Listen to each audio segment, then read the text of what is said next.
கடந்த நாட்களை காட்டிலும் இந்த வருகிற நாட்களிலே கர்த்தர் உங்களுக்கு ஒரு பேர் அமைதியை கொடுக்குறார். நீங்கள் சஞ்சலப்பட மாட்டீங்க, நீங்கள் அங்கங்கேயும் வீண் அலைச்சல் அலைய மாட்டீங்க, போராட மாட்டீங்க, யாரிடத்திலும் வழக்காட மாட்டீங்க, யாரிடத்திலும் யுத்தம் பண்ண மாட்டீங்க, எதை பற்றியும் தேவையில்லாமல் கலங்க மாட்டீங்க. அப்படிப்பட்ட ஒரு அமைதியான நாட்களை நீர்க்கல ஓரமாய் நடப்பட்டு இலையுதிர்க்கிற மரத்தை போல அமர்ந்த தண்ணீரண்டியில் உன்னை நடத்துவேன் என்ற வார்த்தையின்படி ஒரு அமைதியாய் நீங்கள் வாழும்படி, அமைதியாய் குடும்பத்தை நடத்தும்படி கர்த்தர் உங்களுக்காக எதை செய்யணுமோ, எங்கே வழக்காடணுமோ, எங்கே யுத்தம் பண்ணணுமோ எல்லாவற்றையும் செய்து முடித்து உங்களுக்கு ஒரு அமைதியை கொடுக்கிற ஒரு மாதமாக இருக்கிறது. வாக்குத்தத்தம் அது பொய்யாகாது, வாக்குத்தத்தம் அது நிறைவேறும். அப்படி வாக்குத்தத்தம் அவருக்குள் ஆம் என்றும் ஆமேன் என்றும் இருக்கிறது, அது பொய் கிடையாது. அவர் சொல்லாகும், அவர் கட்டளையிட நிற்கும். அவர் சொன்ன ஒரு வார்த்தை கூட தரையில் விழாது, எதுவும் பொய் கிடையாது. அது நிறைவேறுகிற வார்த்தையாக இருக்கிறது, நடக்கிற வார்த்தையாக இருக்கிறது, அவருடைய வார்த்தை போஷிக்கிற வார்த்தையாக இருக்கிறது, தேவைகளை சந்திக்கிறதா இருக்கிறது, பிரச்சனைகளையும் போராட்டங்களையும் முறியடிக்கிறதா இருக்கிறது. அவர் சொன்ன ஒவ்வொரு வார்த்தையும் நம்ம வாழ்க்கையில் நடந்து கொண்டு இருக்கிறது. அதே போல் இந்த வருகிற இந்த 9வது மாதத்தில் கர்த்தர் உங்களுக்கு செய்ய போகிற காரியம் மிகவும் அற்புதமாக இருக்க போகிறது. அந்த 9வது மாதம் நம்முடைய வாழ்க்கையிலே என்னென்ன காரியத்தை செய்ய போகிறார், எப்படி நீங்கள் சாதிக்க போகிறீங்க, இந்த 9வது மாதத்தில் எப்படி ஒரு பூமியில் ஒரு விதையை போட்டு ஒரு செடி துளிர் விடுகிறதோ, அதே போல் நீங்கள் எதிர்பார்த்து கொண்டிருக்கிற காரியங்களும், நீங்கள் நினைத்து கொண்டிருக்கிற காரியங்களும் அது துளிர் விடுகிற ஒரு மாதமாக இருக்கிறது. அது நீங்கள் ஒரு காரியத்தை நினச்சி, ஒரு காரியத்தை சிந்தித்து இது நடக்கணும், இது வரணும்னு நினச்சிக்கிட்டு இருக்கீங்களா, அது உங்களுக்கு அது துளிர் விடுகிற மாதமாக இருக்கிறது. அது ஆரம்பம் அற்பமாக இருந்தாலும் முடிவு உங்களுக்கு அது சம்பூர்ணமாகி முடிய போகிறது. எல்லாம் கையை தட்டி அப்பாவுக்கு மகிமை செலுத்துவோம். 1 ராஜாக்கள் 5ஆம் அதிகாரம் 4வது வசனம். ஆனாலும் இப்பொழுதோ என் தேவனாகிய கர்த்தர் எங்கும் எனக்கு இளைப்பாறுதல் தந்தார், விரோதியும் இல்லை, இடையூறும் இல்லை. எல்லாம் சேர்ந்து சொல்லுங்க, எல்லாரும் சேர்ந்து.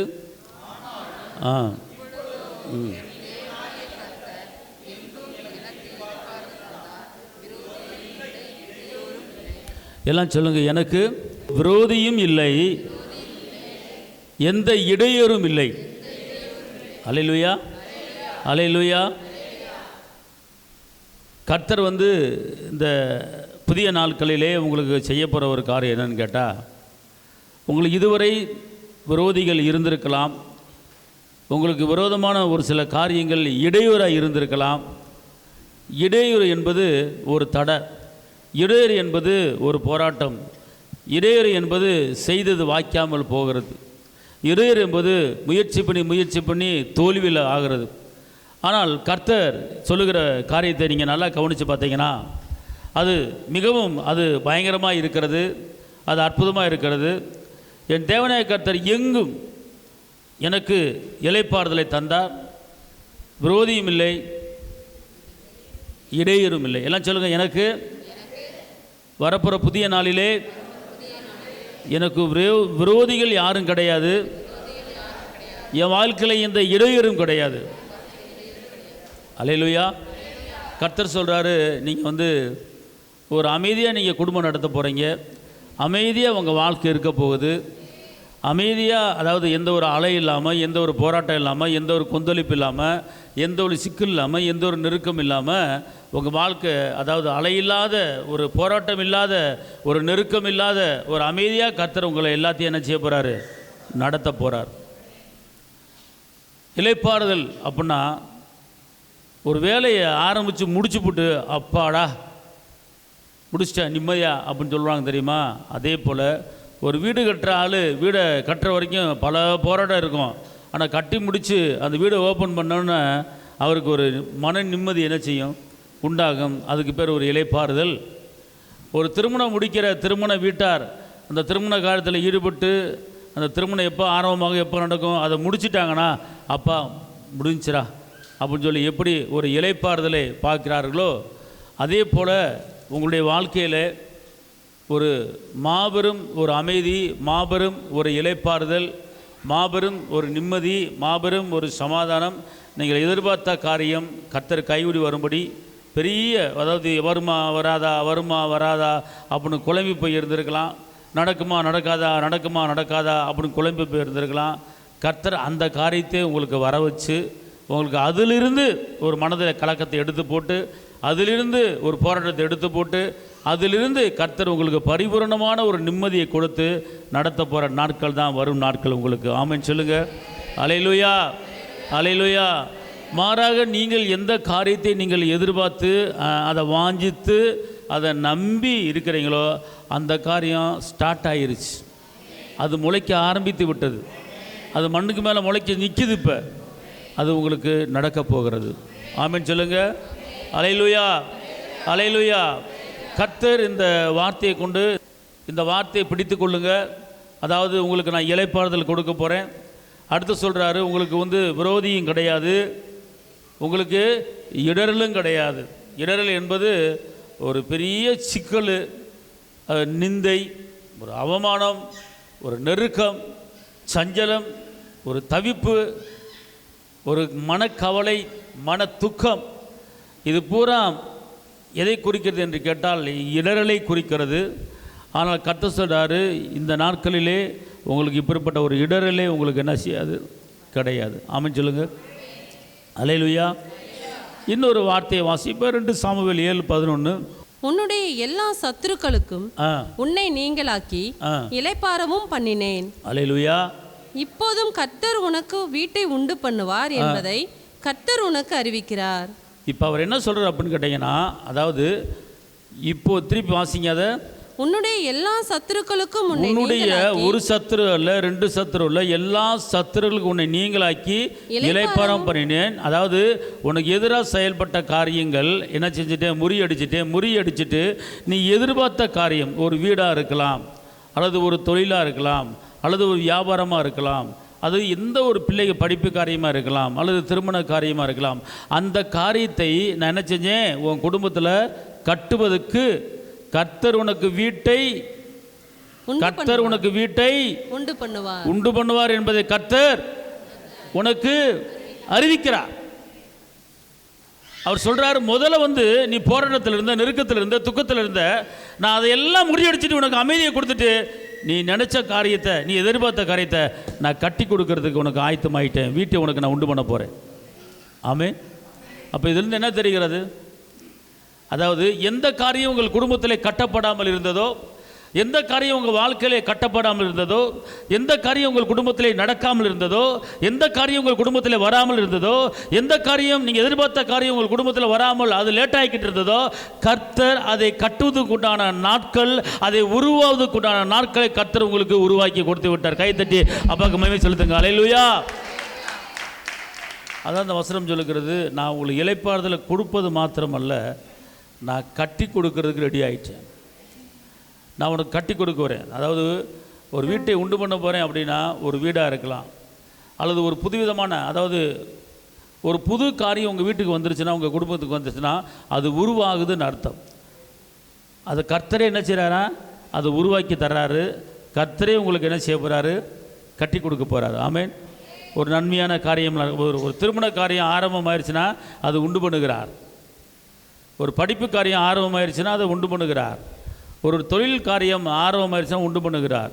ஒரு இடத்த வாங்குறீங்கன்னா அது உண்டு பண்ணுகிறார். ஒரு வீட்டை கட்டுறீங்கன்னா உண்டு பண்ணுகிறார். அதே போல தான் கர்த்தர் உங்களுக்கு கட்டி கொடுக்க போகிறார். அதாவது உருவாக்கி தரப்போகிறார். உங்களுக்கு வராத காரியத்தை வர வைக்க போகிற ஒரு நாட்களாக இருக்கிறது வரும் நாட்கள். ஆமென். அது செய்யும்போது உனக்கு இடையூறு வரலாம், உனக்கு போராட்டம் வரலாம். ஆனால் கர்த்தர் சொல்கிறாரு, நான் அதையெல்லாம் தடைகளை உடைச்சி உன்னை அமைதிப்படுத்திட்டு, உன்னை சாந்தப்படுத்திட்டு, நீ போராட்டத்துக்குள்ளே விழாமல் இருந்து உனக்கு ஒரு இளைப்பாறுதலை கொடுத்துட்டு தான் நான் உண்டு பண்ண போகிறேன். நான் இளைப்பாறுதல் இல்லாமல் செய்ய மாட்டேன். போராடி போராடி போராடி வாழ்க்கையை நடத்திருக்கலாம், நெருக்கி வாழ்க்கையை நடத்திருக்கலாம், நெருக்கப்பட்டு வாழ்க்கையை நடத்திருக்கலாம், இதுவும் அதுவும் சேர்ந்து வாழ்க்கையை ஓட்டியிருக்கலாம். ஆனால் இனி வரும் நாட்களில் நீ ஒரே காரியம் செய்ய போகிற, அமைதியாக இருந்து எல்லா காரியத்தையும் செய்ய போகிற, போராட்டம் இல்லாமல் எல்லா காரியத்தையும் செய்ய போகிற, நெருக்கம் இல்லாமல் எல்லா காரியத்தையும் செய்ய போகிற, துக்கம் இல்லாமல் எல்லா காரியம் செய்ய போகிற, கண்ணீர் இல்லாமல் எல்லா காரியத்தையும் நீ என்ன செய்ய போகிற, செய்ய போகிற. ஆமென், அல்லேலூயா. நம்ம வாழ்க்கை எடுத்துக்கிட்டிங்கன்னா சில பேர் வந்து நான் கல்யாணம் முடித்த காலத்துலேருந்து கண்ணீர் வடிச்சுக்கிட்டு தான் இருக்கேன் அப்படின்வாங்க. நான் கல்யாணம் முடித்த காலத்துலேருந்து வேதனை அனுபவிச்சுக்கிட்டு தான் இருக்கேன்னு சொல்லுவாங்க. எப்போ தான் இந்த வேதனை முடியும், எப்போ தான் இந்த கஷ்டம் முடியும், அதோட தான் என் வாழ்க்கை போய்கிட்டு இருக்கு அப்படின்வாங்க. ஆனால் அப்படிப்பட்ட வாழ்க்கை போய்கிட்டு இருந்தாலும், அவருடைய காரியத்தில் நீங்கள் இருந்தாலும் கர்த்தர் சொல்கிறாரு, நீ ரெண்டு போராட்டமும் வாழ்க்கையும் ரெண்டையும் ஒன்றா தான் பேலன்ஸ் பண்ணி போயிட்டே இருந்த. ஆனால் இப்போ இனி வரும் நாட்களிலே நீ வந்து இளைப்பாறுதலை பெற்றுக்கொண்டு நீ காரியத்தை நடப்பிக்க போகிறாய். அமைதியை பெற்றுக்கொண்டு காரியம் நடக்கப் போகிறது, நிம்மதியை பெற்றுக்கொண்டு காரியம் நடக்கப் போகிறது, மனத்தாழ்மையை பெற்றுக்கொண்டு காரியம் உங்களுக்கு என்ன செய்வது நடக்குவது. அதான் சொல்கிறார். இதுக்கெல்லாம் மூலகாரணம் என்னென்னு கேட்டீங்கன்னா, ஏசப்பா சொல்கிறார் மத்தேயு 11:28-29 வருத்தப்பட்டு பாரம் சுமக்கிறவர்களே நீங்கள் எல்லாரும் என்கிட்ட வாங்க, நான் என்ன செய்ய போகிறேன் உங்களுக்கு. அல்லேலூயா. இளைப்பாறுதல் அப்படின்னா என்ன சொல்கிறது? அதுக்கு ஒரு அமைதி, ஒரு நிம்மதி, ஒரு சந்தோஷம், ஒரு சமாதானம், அதுக்கு பேர் இளைப்பாறுதல். அப்போ இந்த இளைப்பாறுதல் எங்கே கிடைக்குது அப்படின்னு கேட்டிங்கன்னா, இப்போ வந்து பார்த்துக்கொள்ளுங்க. இப்போ நீங்கள் சென்னைக்கு டிக்கெட் எடுத்துறீங்க ட்ரெயின் வந்து 7 மணிக்கு வருது, நீங்கள் கிளம்ப லேட் ஆகிருச்சு, மணி 6:55 ஆயிடுச்சுன்னு 5 நிமிஷத்தில் ரயில்வே ஸ்டேஷன் போய் ஆகணும். அப்போ அந்த நேரத்தில் உங்களுடைய மனது எப்படி இருக்கும்? சீக்கிரம் போகணுமே, லேட் ஆயிடுச்சு, ட்ரெயின் போச்சுன்னா டிக்கெட் கேன்சல் ஆகிருமே, என்ன செய்யுது இல்லையா அப்படின்னு சொல்லி ஒரு போராட்டத்தில் நீங்கள் படப்படன்னு நினச்சிவீங்க, போவீங்க. ட்ரெயின் வந்துருமா வரலையான்னு போயிடுவீங்க. ஆனால் அங்கே போய் கரெக்டாக நீ போய் உட்காந்துட்டிங்கன்னா, அந்த டயத்துக்கு கரெக்டாக போய் இந்த ட்ரெயினில் உட்காந்துட்டிங்கன்னா, அப்படியே அப்பாடா கரெக்டாக வந்துட்டோம்டா அப்படிங்கிற ஒரு அமைதி, ஒரு நிம்மதி, ஒரு இளைப்பாறுதல் உங்களுக்கு தெரியும். அது கரெக்டாக இது போய் அதில் போய் அந்த ட்ரெயினை பிடிக்கல அப்படின்னு வச்சுக்கொள்ளுங்க, மனது அப்படியே அலமஞ்சிக்கிட்டே இருக்கும், போராடிக்கிட்டே இருக்கும். ஆனால் கரெக்டாக நீங்கள் போய் உட்காந்துட்டிங்கன்னா அந்த நேரத்தில் உங்களுக்கு ஒரு அமைதி தெரியும். அதே போல் ஒரு காரியத்தை சாதிக்கணும், ஒரு காரியத்தை முடிக்கணும் அப்படின்னா உங்களுக்கு நிம்மதி இருக்காது. உங்களுக்கு என்னது நிம்மதி இருக்காது, போராடிக்கிட்டே தான் இருப்பீங்க, நெருக்கப்பட்டு கொண்டு போராடிக்கிட்டு தான் என்ன செய்வீங்க இருப்பீங்க. அதனால் கர்த்தர் வந்து ஒரு பெரிய மாற்றத்தை உங்களுக்கு என்ன செய்வார். ஆமென். வருத்தப்பட்டு பாரம் சுமக்கிறவர்களே நீங்கள் எல்லாரும் என்னிடத்தில் வாருங்கள், நான் உங்களுக்கு இளைப்பாறுதல் தருவேன். அடுத்த வசனம், நான் சாந்தமும் மனத்தாழ்மையுமாய் இருக்கிறேன். என் நுகத்தை உங்கள் மேல் ஏற்றுக்கொண்டு என்னிடத்தில் கற்றுக்கொள்ளுங்கள். இப்ப கவனிங்க, அதாவது வருத்தப்பட்டு அநேக பாரங்கள் சுமந்து கொண்டு இருக்கிறவர்களே நீங்க எல்லாரும் என்ன செய்யுங்க, என்கிட்ட வாங்க, நான் உங்களுக்கு என்ன செய்கிறேன், இளைப்பாறுதல் தருகிறேன். ஆமென் சொல்லுங்க. அல்லேலூயா. அதனால் இந்த நாட்களிலே பல வருத்தங்கன்றது, போராட்டம், இதெல்லாம் சுமந்து வாழ்க்கையை ஓட்டுறோம். ஆனால் நல்லா தெரிஞ்சுக்கொள்ளுங்க, அது எங்கே நிம்மதி கிடைக்கிது, அமைதி கிடைக்கிது அப்படின்னா அது இயேசு மட்டும்தான், இயேசு ராஜாட்ட மட்டும்தான். அல்லேலூயா. அதனால தான் நான் வந்து, நீ என்கிட்ட வந்துட்டீங்கன்னா நீ போராட மாட்டேன், நீ என்கிட்ட வந்துட்டா நீ பலவீனப்பட மாட்டேன், என்கிட்ட வந்தால் நெருக்கப்பட மாட்டேன். அதான் வருத்தப்பட்ட பாரசுமக்குள்ள எல்லாரும் என்கிட்ட வாங்க. அடுத்த வசனம் என்ன சொல்லுது? நான் ரொம்ப சாந்தமும் மனத்தாழ்மையுமாய் இருக்கிறேன். என் நுகத்தை உங்கள் மேல் ஏற்றுக்கொண்டு என்னிடத்தில் கற்றுக்கொள்ளுங்கள். என்னிடத்தில் என்ன செய்யுங்க?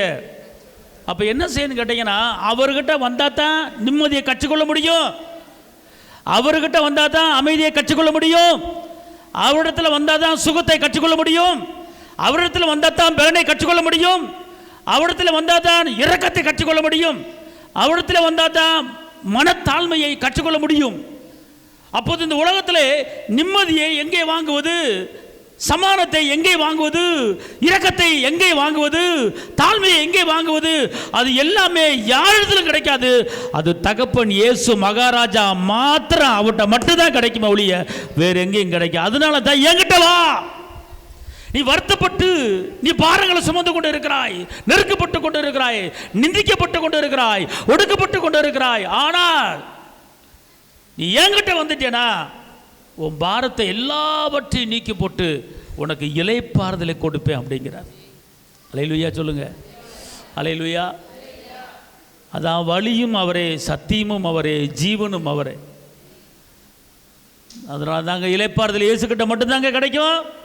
வேறு யாரிடத்தில் இளைப்பாறுதல் கிடைக்காது. ஏன்? நான் சாந்தமாக இருக்கிறேன், நான் மனத்தாழ்மையாக இருக்கிறேன். என்கிட்ட போராட்டம் என்பது கிடையாது, என்கிட்ட கவலை என்பது கிடையாது.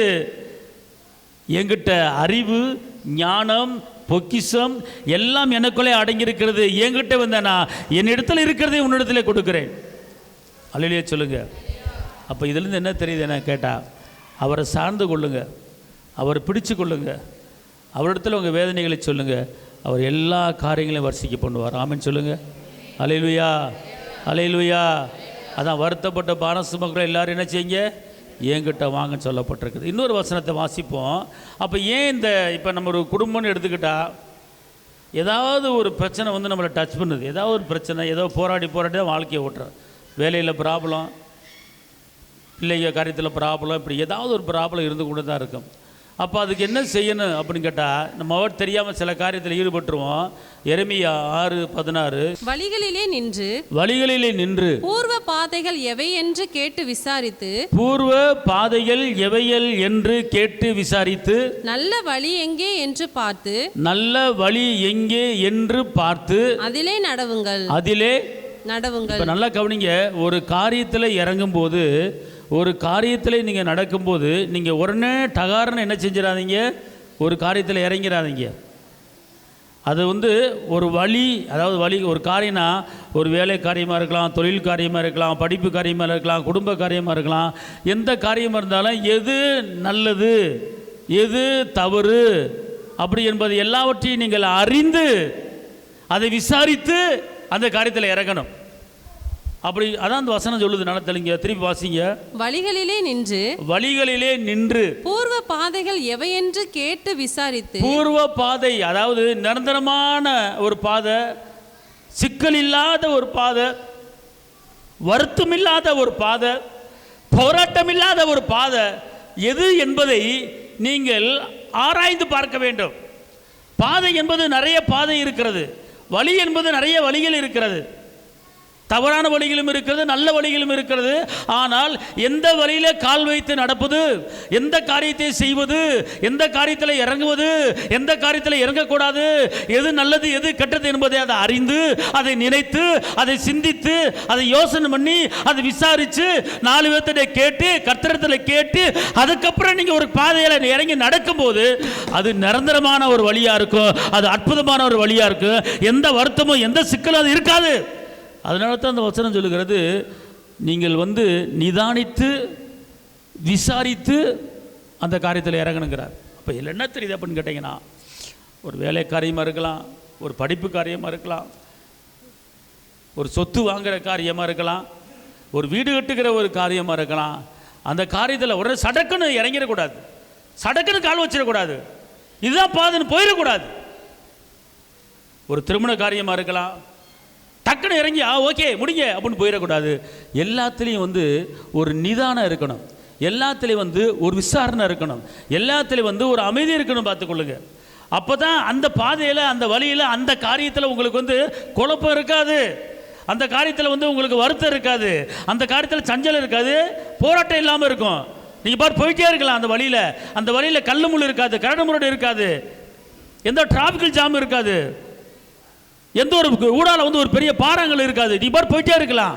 அப்போ அதுக்கு நீங்கள் என்ன செய்யணும் அப்படின்னு கேட்டீங்கன்னா, இந்த வசனத்தின்படி, இந்த காரியத்தின்படி, திருப்பி இந்த வசனத்தை வாசிங்க பார்ப்போம். வழிகளிலே நின்று பூர்வ பாதைகள் எவை என்று கேட்டு, பூர்வ பாதை நிரந்தரமான பாதை, நிம்மதியான பாதை எவைகள் என்று கேட்டு விசாரித்து, நல்ல வழி எது, கெட்ட வழி எது எல்லாத்தையும் ஆராய்ச்சி பண்ணி அப்புறம் அதிலே நடவுங்கள். அதில் என்ன செய்யணும்? அப்பொழுது உங்களுக்கு ஆத்துமாவுக்கு என்ன கிடைக்கும்? இளைப்பாறுதல் கிடைக்கும். அதனால் அன்பார்ந்தவர்களே, வருகிற நாட்களிலே ஒரு குடும்பம் இருந்தால் திருமண காரியத்தை குறித்து பேசுவோம், ஒரு இடம் வாங்குகிற காரியத்தை குறித்து பேசுவோம், ஒரு வீடு கட்டுகிற காரியத்தை குறித்து பேசுவோம், அல்லது நம்ம வேறு ஊருக்கு போவோமா அப்படிங்கிற காரியத்தை குறித்து பேசுவோம், அல்லது இந்த ஊர்லேருந்து அந்த ஊருக்கு போவோமா அப்படிங்கிற காரியத்தை குறித்து பேசுவோம். அந்த ஊருக்கு போனால் அவ்வளோ சம்பாதிக்கலாமே, இந்த ஊருக்கு போனால் இவ்வளோ சம்பாதிக்கலாமே அப்படின்னு நீங்கள் பேசலாம். ஆனால் அதை நேற்று ஒருத்தர் சொன்னார், ஒரு பெயிண்ட் அடிக்கிற ஒருத்தர் சொன்னார், பெயிண்ட் வேலை பார்க்குறவர். அவர் சொன்னார், தூத்துக்குடியில் ஒரு நாளைக்கு 1000 ரூபா சம்பளம் பெயிண்ட் அடிக்கிறதுக்கு. இங்கே வந்து எவ்வளோ சம்பளம்? இங்கே 750 பெயிண்ட் அடிக்கிறதுக்கு. தூத்துக்குடியில் ஒரு நாளைக்கு 1000 ரூபாயாம். அதாயா நாங்கள் அந்த பெயிண்ட் அடிக்கிற கான்ட்ராக்டர் என்ன பண்ணார், நீ குடும்பத்தையே கூட்டி வந்துடு, இங்கே உனக்கு வீடு பிடிச்சி கொடுத்துட்றேன், நீ இங்கே தங்கிக்க அப்படின்னு சொல்லியிருக்காரு. உடனே அவருக்கு என்ன வந்துச்சு, இங்கேனா 750 800, அங்கேனா 1000 ரூபா, டெய்லி ஒரு 300 எக்ஸ்ட்ரா கிடைக்கிது, அதனால் அங்கே போவோம், அங்கே போகிறேன்னு சொல்லி மனதில் நினைத்து கொண்டு இருக்கிறேன். இந்த திருவிருந்து ஆராதனையை முடித்து விட்டு நாங்கள் போகலான்னு என்று இருக்கிறேன் என்று வெள்ளிக்கிழமை நேற்று அவர் சொன்னார். கொஞ்ச நேரம் அதை குறித்து நான் யோசனை பண்ணும்போது, அதை குறித்து சிந்திக்கும்போது, கர்த்தர் இந்த வசனத்தை என்ன செஞ்சார், ஒரு இடைப்பட்டு காட்டினார். இந்த வசனத்தை என்ன செஞ்சார், அதாவது அங்கே போனால் ஒரு 300 ரூபா சம்பளம் எக்ஸ்ட்ரா கிடைக்கிது, ஆனால் அங்குள்ள சீதோஷ்ண நிலை, அங்குள்ள பழக்க வழக்கங்கள், அங்குள்ள மனிதர்கள், அங்குள்ள இருக்கிற அந்த அக்கம் பக்கத்தில் இருக்கிறவுடைய சூழ்நிலைகள், அங்குள்ள அந்த கிளைமேட், அந்த கடற்கரை காற்று, இது எல்லாமே உன்னுடைய சரீரத்துக்கு உன்னுடைய உடம்புக்கு ஒத்து வருமா? ஒருவேளை நீ முடியாமல் படுத்துக்கிறேன்னா, அந்த 300 ரூபாய்க்கு மேலே டெய்லி செலவு வந்து ஹாஸ்பிட்டல் பெட்டில் படுத்துறேன்னா சோழி முடிஞ்சு உனக்கு. அப்போ இதையும் கூட்டி கழித்து பார்த்தேன்னா கையில் மிச்சம் இருக்காது. அதுதான் கர்த்தர் சொல்கிறாரு, நீ ஒரு ஊருக்கு வேலைக்கு போனாலும், நீ இடம் விட்டு இடம் போனாலும் அதை சிந்திச்சு, அதை விசாரித்து, அந்த ஊர் எப்படிப்பட்ட ஊர், இந்த ஊரில் இந்த வேலையை பார்க்கலாமா, இந்த ஊரில் இந்த தொழிலை பண்ணலாமா, அல்லது இந்த ஊரில் இருக்கலாமா, நிம்மதி இருக்கா, சந்தோஷம் இருக்கா, சமாதானம் இருக்கா, கர்த்தரை தொழுது கொள்றதுக்கு, கர்த்தரை ஆராதிக்கிறதுக்கு அங்கே நேரம் இருக்கா, கர்த்தரை மையப்படுத்துக்கு நேரம் இருக்கா அப்படிங்கிறதெல்லாம் சிந்திக்கணும். ஏன்னா முதலில் தேவனுடைய ராஜ்யத்தை தேடுங்கள், பிறகு உங்களுக்கு கூட கொடுக்கப்படும். அப்போ நான் முதல்ல வந்து தேவனுடைய ராஜ்யத்தை தேடணும். ரெண்டாவதான் வேலை, ரெண்டாவதான் வருமானம். நீ தேவனை தேடும்போது, கர்த்தரை தேடும்போது அவர் வருமானத்தை கூட்டி கொடுத்துருவார், வேலையை வாங்கி கொடுத்துருவார். அதனால தான் முதலில் தேவனுடைய ராஜ்யத்தை நீதியை தேடுங்கள், பிறகு உங்களுக்கு கூட கொடுக்கப்படும். அதனால் அங்கே அவ்வளோ கிடைக்கிது, இங்கே இவ்வளோ கிடைக்கிதுன்னு சொல்லிட்டு போனோம்னா அங்கே வேறு ஒரு பிரச்சனை உங்களுக்கு காத்திருக்கு. சரி, அப்படியே அங்கேயே போனாலும் இது கர்த்தருக்கு சித்தமா? நான் இந்த தொழிலை விட்டுட்டு இந்த வியாபாரத்தில் இறங்கலான் இருக்கேன், நான் அந்த தொழிலை விட்டுட்டு இந்த பிஸ்னஸில் இறங்கலான் இருக்கேன். டக்குன்னு அவன் சொன்னால் இவன் சொன்னால் இதில் நல்லா கிடைக்கும், அவன் சொன்னான்னு சொல்லிட்டு என்ன இறங்கினேன் அப்படின்னு சொல்லிடக்கூடாது. நீங்கள் இறங்கும்போது இந்த வசனத்தை 1க்கு 4 வாட்டி படித்து, ஆண்டவரே இந்த வசனத்தின்படி எனக்கு அமைதி வேணும். திருப்பி அந்த வசனத்தை வாசிங்க. வழிகளிலே நின்று நீ இருக்கிற இடத்துல, நீ இருக்கிற வீட்டில், நீ இருக்கிற ஊரில் நின்று பூர்வ பாதைகள் எவையென்று கேட்டு விசாரித்து. அதாவது என்ன சொல்றாரு, கேட்க சொல்றாரு, விசாரிக்க சொல்றாரு. ஒரு 4 பேர்த்திட்ட விசாரி, ஒரு எக்ஸ்பீரியன்ஸ், ஒரு அனுபவப்பட்ட ஆள், இந்த ஊரில் இடம் வாங்கலாமா, எப்படி இருக்குது அப்படின்னு என்ன செய்யணும். எந்த காரியம் இல்லை, எந்த காரியம் செஞ்சாலும் உங்கள் குடும்பத்தில் விசாரிக்கணும். விசாரிக்கவும் டக்குன்னு இறங்கிடக்கூடாது. திருமண காரியமாக இருக்கலாம், மாப்பிள்ளை பார்க்குற காரியமாக இருக்கலாம், பொண்ணு பார்க்குற காரியமாக இருக்கலாம். அதை வந்து நீங்கள் என்ன செய்யணும், விசாரிக்கணும். 4 பேர்த்திட்ட விசாரிக்கணும். எது வந்து அதிகமாக மெஜாரிட்டி இருக்குன்னு சொல்லி கண்டுபிடிச்சி இது பண்ண. ஒரு காரியத்தை குறித்து 3 பேர் வெளிப்படுத்தினா உறுதிப்படுத்திக் கொள்ளுங்கள் என்று வேதம் சொல்லுகிறது. அப்படின்னா எது 3 காரியம் மெஜாரிட்டியாக இருக்கோ அதை கேட்ச் பண்ணி அதை பிடிச்சிக்கிட்டு அதன்படி நடக்கணும். அதான் விசாரிக்கிறது. அப்புறம் என்ன போட்டிருக்கு, நல்ல வழி எங்கே என்று பார்த்து, நல்ல வழி எங்கே என்று பார்த்து அதிலே நடவுங்கள். அதிலே நடங்க. இப்போ புரியுதா உங்களுக்கு? ஒரு ஆள் சொன்னால் டக்குன்னு காலை வச்சிடக்கூடாது. நீங்கள் என்ன செய்யணும்? கேட்கணும், விசாரிக்கணும், நல்ல வழியா நல்ல காரியமா என்பதை கேட்டு தான் ஒரு காரியத்தில் இறங்கணும். ஒரு வீடு கட்டுகிற காரியமாக இருக்கலாம், ஒரு வியாபாரமான காரியமாக இருக்கலாம், அல்லது ஊர் விட்டு ஊர் போகிற காரியமாக இருக்கலாம், அல்லது ஒரு தொழில் பண்ணுகிற காரியமாக இருக்கலாம், அல்லது நீ வேலையை விட்டுட்டு நான் வேறு ஒரு வேலைக்கு போக போகிறேன், இந்த வேலையை விட்டுட்டு அந்த தொழில் பண்ண போகிறேன், இந்த வேலையை விட்டுட்டு அந்த பிஸ்னஸ் பண்ண போகிறேன். அப்போ நான் சடக்குன்னு இறங்கிடக்கூடாது. தொழில் என்பது, பிஸ்னஸ் என்பது அதுக்கு ஒரு அனுபவம் இருக்கணும், ஆள் பழக்க வழக்கம் இருக்கணும். நீ வேலை பார்த்துக்கிட்டு இருக்கும்போது ஒரு சில நபர்களை பழகியிருப்ப. ஆனால் தொழில் என்பது, வியாபாரம் என்பது அது ஒரு சில நபர்களுடைய பழக்க வழக்கம், அது கொடுத்து வாங்குறது. அப்போ டக்குன்னு இந்த வேலையை விட்டு அதில் இறங்கி செஞ்சால் உனக்கு ஒரு எக்ஸ்பீரியன்ஸ் இருக்காது, ஒரு அனுபவம் இருக்காது, மாட்டிக்குவோம், சிக்கலை மாட்டிக்குவோம். அப்புறம் நீ நைட்டு நிம்மதியை தூங்க முடியாது, உனக்கு இளைப்பாறுதலே கிடைக்காது. நீ எந்த வேலை செஞ்சாலும் உனக்கு நிம்மதி இருக்கணும். நீ எந்த வியாபாரம் பார்த்தாலும் அதில் ஒரு இளைப்பாறுதல் இருக்கணும், எந்த வேலைக்கு போனாலும் இளைப்பாறுதல் இருக்கணும். வந்து மனதுக்கு ஒரு நிம்மதி, ஒரு இளைப்பாறுதலும் தேவை. சம்பத்தியம் 2. ஏன்னா பல குழப்பத்தையும் பல வேதனையும் கொண்டு வரும்போது சரீரத்துக்கு பலவீனத்தை கொண்டு வருகிறோம். அதனால் அமைதி. எந்த வேலை செஞ்சால் அமைதி, எந்த வேலை செஞ்சால் நிம்மதி, எந்த வியாபாரம் பார்த்த நிம்மதி என்பதை அலசி ஆராய்ந்து விசாரித்து நிதானித்து தான் நீங்கள் ஒரு காரியத்தில் இறங்க வேண்டுமே தவிர அவசரப்பட்டு எந்த ஒரு காரியத்தை என்ன செஞ்சிடாதீங்க, இறங்காது. எல்லாத்துலேயும் நிதானம் இருக்கணும், எல்லாத்துலையும் அமைதி இருக்கணும். ஒரு குழந்தையை பெற்றெடுக்கணும்னா 10 மாதம், ஒரு வீடு கட்டுறாங்க 8 மாதம் அல்லது 1 வருஷம். அமைதி, நிதானம். உங்கள் வாழ்க்கையை நடத்துறதுக்கு நிதானமாக வாழ்க்கையை நடத்தணும், அமைதியாக வாழ்க்கையை நடத்தணும். அப்போ தான் உங்கள் மனதுக்கு இளைப்பாறுதல் கிடைக்கும். அல்லேலூயா. கடைசி ஒரு வசனத்தை வாசித்து முடிப்போம். ஏசாயா 57:2. நேர்மையாய் நடந்தவர்கள், நேர்மையாய் நடந்தவர்கள் சமாதானத்துக்குள் பிரவேசித்து, சமாதானத்துக்குள் பிரவேசித்து சமாதானத்துக்குள் தங்கி தங்கள் படுக்கைகளில் இளைப்பாறுகிறார்கள். தங்கள் படுக்கையிலே இளைப்பாறுகிறார்கள். அன்பார்ந்தவர்களே, நாம் என்ன ஒரு காரியம் செஞ்சாலும் அதில் ஒரு உண்மை இருக்கணும், ஒரு நேர்மை இருக்கணும். ஒரு தவறான காரியத்தை செய்கிறோம் என்று சொல்லி தவறு செய்து விடக்கூடாது. ஒரு பாவமான காரியத்தை செய்கிறோம் என்று சொல்லி பாவத்துக்குள்ளே விழுந்து விடக்கூடாது. ஆனால் இந்த வசனம் சொல்லுகிறது, நீங்கள் நேர்மையாய் நடந்தால் நீங்கள் எதுக்குள்ளே பிரவேசிப்பீங்கன்னு கேட்டால் சமாதானத்துக்குள்ளே பிரவேசிப்பீங்க. ஏசாயா 57:2. ஏசாயா 57:2. நீங்கள் நேர்மையாய் நடந்தால் சமாதானத்துக்குள் பிரவேசித்து படுக்கைகளிலே அழகாக தூங்குவீங்க, சுகமான தூக்கம் வரும் பார்த்துக்கணும். ஆனால் ஒரு தவறான பாதையில் போயிட்டு நீங்கள் தூங்குனீங்கன்னா தூக்கம் வராது. ஒரு தப்பான வழியில் பணம் சம்பாதிக்கணும், அடுத்தவனை மோசம் பண்ணி பணம் சம்பாதிக்கணும்னு நினச்சி நீங்கள் அதில் இறங்கி அந்த வேலையில் இறங்குனீங்கன்னா தூக்கம் வராது. உங்கள் மனது என்ன செய்யும்? அலைபாயும். அப்போ என்ன செய்யணும்னு கேட்டிங்கன்னா, நீங்கள் நேர்மையாக நடந்தீங்கன்னா, உண்மையாக நடந்தீங்கன்னா, தப்பு இல்லாமல் நடந்தீங்கன்னா, அநியாயத்துக்குள் நடக்காமல் நேர்மையில் நடந்தீங்கன்னா உங்களுக்கு உங்கள் வாழ்க்கை சமாதானத்துக்குள்ளே பிரவேசிப்பீங்க, சமாதானத்துக்குள்ளே வாழ்வீங்க, சமாதானத்துக்குள்ளே இருப்பீங்க. மாறாக நீங்கள் அழகாக படுத்து தூங்குவீங்க, எந்த போராட்டம் வராது. ஆமென்.